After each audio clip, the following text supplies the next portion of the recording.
আমি রীতিমতো অতিষ্ঠ হয়ে গেছি, লিটারেলি আর নিতেই পারছি না। ফেসবুক ওলাদের কাজকর্ম যদি আপনি দেখেন, আপনি আপনি তাদের কাজকর্ম দেখলে মানে আপনার মাথাও ঘুরে যাবে।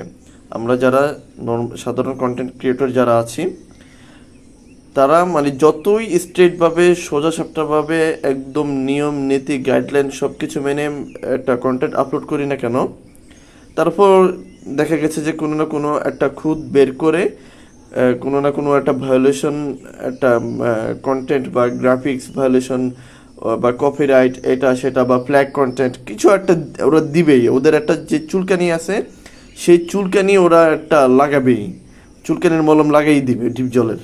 হ্যাঁ, ডিপ জল যেরকম তার মানে শত্রুদেরকে মলম লাগাই দেয়, তো ওদেরও ডিপ জলের মতো মানে এখন ওদের একটা অভ্যাস শুরু হয়ে গেছে যে যারা তারা মলম লাগানো। তো আমার সাথে